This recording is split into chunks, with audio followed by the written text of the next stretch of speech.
میری مدد کر یا رب، مجھے یوں محسوس ہوتا ہے جیسے کسی گہری کھائی میں گر چکا ہوں، مجھے کوئی راہ دکھائی نہیں دے رہی۔ یا رب مشکلوں میں اضافہ ہو رہا ہے، میری رہنمائی کر میرے رب، میرے کاموں کو میرے لیے آسان کر دے۔ میں جانتا ہوں اس اندھیرے میں بھی تو میرے ساتھ ہے، تو نے مجھے تنہا نہیں کیا کبھی، تو ہی تو ہے جو میری دعائیں قبول کرتا ہے۔ میرا کامل یقین ہے کہ تو کوئی راہ نکال دے گا، تو میری اذیتوں سے واقف ہے، اپنے بندوں کے کیے ظلم سے واقف ہے، میری سسکیوں سے بس تو ہی واقف ہے۔ میں تجھ سے نا امید نہیں ہوں یا رب، بس تو میری مدد کر دے، مجھ پر رحم کر دے، میں تھک رہا ہوں، میری مدد کر یا رب، میری مدد کر یا رب۔ بس پھر جب تم اس کے روبرو ملاقات کے لیے کھڑے ہوتے ہو تو وہ محبت سے دیکھتا ہے تمہیں، اور پھر جب تم تھک کر سجدے میں گرتے ہو تو وہ اسی سجدے پہ تمہیں تھام لیتا ہے۔ یوں ساری تھکاوٹ اتر جاتی ہے، یوں صلح ہو جاتی ہے، اور جو مانگا گیا ہوتا ہے اس سے نواز دیا جاتا ہے۔ تہجد تو عشق ہے، اور جس کو عشق اللہ تک لے جائے اسے کوئی تھکا نہیں سکتا، بس وہ مان جاتا ہے، اور جب وہ مان جاتا ہے نا تو جگ سارا یہ ہار جاتا ہے۔ پھر جس کا حکم وہ دیتا ہے وہ ہر حال میں مل کر رہتا ہے۔ میں اکثر سوچا کرتا تھا کہ اللہ میری دعائیں کیسے قبول کرے گا، مجھے تو دعا مانگنے کا طریقہ ہی نہیں آتا، نہ الفاظ زبان پہ ٹھہرتے ہیں، نہ جذبات بیان کرنے آتے ہیں، ٹوٹی پھوٹی سی صدائیں، آدھی ادھوری دعائیں۔ مجھے تو یہ بھی کہنا نہیں آتا کہ یا اللہ میں تکلیف میں ہوں، مجھ میں تو اتنی ہمت بھی نہیں رہتی کہ یہ کہہ سکوں کہ یا اللہ آپ کے بندوں نے بہت دل دکھایا ہے۔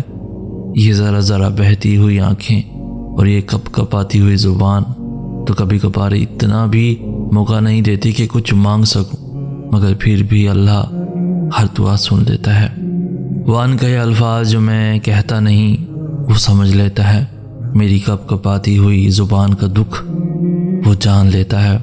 اس کو بہت پسند ہے جب اس کا بندہ اس کے در پہ آ کے رکتا ہے، اور وہ تو ان دعاؤں کو بھی رد نہیں کرتا جو 3 سال کا چھوٹا سا بچہ اپنی توتلی زبان میں کہتا ہے، وہ زبان جو ماں اور اللہ کے سوا کوئی نہیں سمجھ سکتا۔ پھر کیسے ممکن ہے کہ وہ تمہاری پکار رد کر دے، کیسے ممکن ہے کہ تمہاری صدا نظر انداز کر دے۔ ان قریب بنائے گا اللہ تنگی کے بعد آسانی، ان قریب ہو جائیں گے ناممکن سے کن کے معجزے بھی۔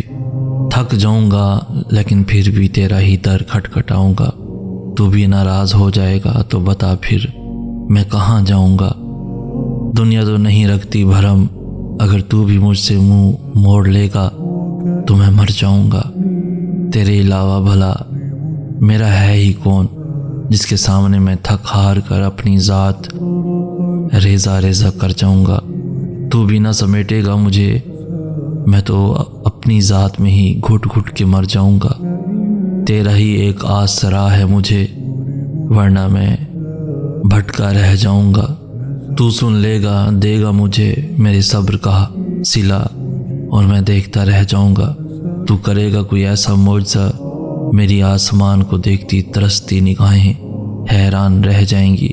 تو کن کہے گا اور میں اپنی نامکمل کہانی کو بھی مکمل ہوتا دیکھتا رہ جاؤں گا۔ لوگوں کو لگتا ہے محبت کا نام ملنا اذیت ہے، میں بتاؤں اذیت کیا ہوتی ہے۔ کبھی رات کی تاریکی میں سجدہ کرتے ہوئے احساس ہوا ہے کہ آپ کا رب آپ سے ناراض ہے، وہ آج آپ کو ہمیشہ کی طرح آپ کی باتوں کا جواب نہیں دے رہا، کیونکہ آپ سے جانے انجانے میں کچھ ایسا ہو گیا ہے جو آپ کے رب کو پسند نہیں۔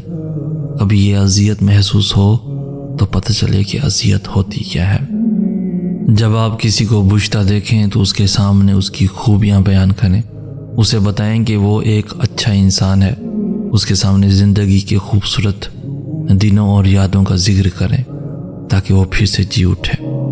خود سے جنگ کرنا دنیا کا مشکل ترین کام ہے، لیکن یہی وہ کام ہے جس میں فتح یابی ہمیں دنیا اور آخرت میں کامیابی دلا سکتی ہے۔ بہت مشکل ہے خود کو سمجھانا کہ میں تھکا تو نہیں ہوں، میں رویا تو نہیں ہوں، نہیں مجھے ہار تو نہیں ہوئی ہے، میں خوش ہوں۔ میں شکر ادا کرتا ہوں اس رب کی ذات کا جو ہمیشہ میرے ساتھ ہے، اور بے شک میں اپنے رب کی رضا میں راضی ہوں۔ جو میرے رب کی چاہت ہے وہی میری چاہت ہے، کیونکہ میرا رب ہی میری اصل چاہت ہے۔ جب مومن کی رضا اس کے رب کی رضا میں ڈھل جائے تو یہی اس کی اصل کامیابی ہے۔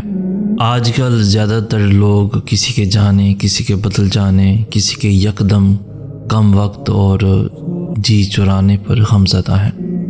ریلیشن شپ ہو یا دوستی، دونوں کو لے کر وہ لوگ روتے نظر آتے ہیں جن سے ان ناموں پر ٹائم پاس کیا گیا ہو۔ میں بھی اس وجہ سے اکثر پریشان رہتا ہوں۔ آسان سا مشورہ ہے، کوئی کچھ بھی کرتا رہے، مطمئن رہیں، کسی کی زندگی میں یکدم آنے اور آپ کو وقت دینے کو اتنے دل و جان پر سوار مت کریں کہ پھر بدلتے رویے کو دیکھ کر دکھ ہو، اور بدلتے رویے کو دماغ پر چڑھائیں، چاہے وہ آپ کے ماں باپ، بہن بھائی اور دوست ہی کیوں نہ ہو۔ ایسے لوگوں کو چپکے سے اپنی زندگی سے الگ کر دیں۔ اگر وہ آپ کو کچھ سمجھتے ہیں تو ضرور آئیں گے، اپنی زندگی خراب مت کریں۔ محبت اور سچے لوگ اتنے ہی ہیں جیسے ہمارے ملک میں ایمانداری۔ خوش رہیں، آباد رہیں، جتنا ہو سکے محبتیں بانٹیں۔ آپ کی وجہ سے کسی کو تکلیف نہ پہنچے، آپ کی وجہ سے کسی کا دل نہ ٹوٹے، کسی کی دل آزاری نہ ہو۔ انسان کو کچھ ایسے نیک اعمال کرنے چاہیے جنہیں کوئی نہ جانتا ہو، جیسے پوشیدہ صدقہ، رات کی نماز، خوف الہی سے گرنے والے آنسو، استغفار، ذکر و اذکار، تسبیح وغیرہ۔ اس لیے کہ جس طرح تنہائی کے پوشیدہ گناہ انسان کے لیے ہلاکت اور تباہی کا سبب بنتے ہیں، اسی طرح پوشیدہ نیکیاں نجات کا باعث بھی بنتی ہیں۔ درد سہتے سہتے ایک وقت ایسا بھی آتا ہے کہ کوئی دھوکہ بھی دے تو پتہ ہی نہیں چلتا، کیونکہ اس وقت تک ہم درد سہتے سہتے پتھر کے ہو چکے ہوتے ہیں۔ ان باتوں پر بھی رونا نہیں آتا جن باتوں کو اگر پہلے کبھی سن لیا ہوتا تو شاید رو رو کے مر جاتے۔ لفظ تکلیف نہیں دیتے، تکلیف دیتی ہیں وہ امیدیں جو ہم دوسروں سے وابستہ کرتے ہیں، اور ہم لوگ اتنے پاگل ہوتے ہیں کہ ایک ہی شخص سے بار بار دھوکہ کھاتے ہیں، صرف اس لیے کہ وہ ہمارا پسندیدہ شخص ہوتا ہے۔ کسی کو کیا بتاتا میں، کسی کو کیا سناتا میں، بہت لمبی کہانی تھی، بہت غمگین فسانے تھے، بہت گہری محبت تھی، بہت کم ظرف لوگوں سے، بہت مضبوط رشتے تھے، بہت کمزور لوگوں سے۔ وہ سب نظروں کا دھوکہ تھا۔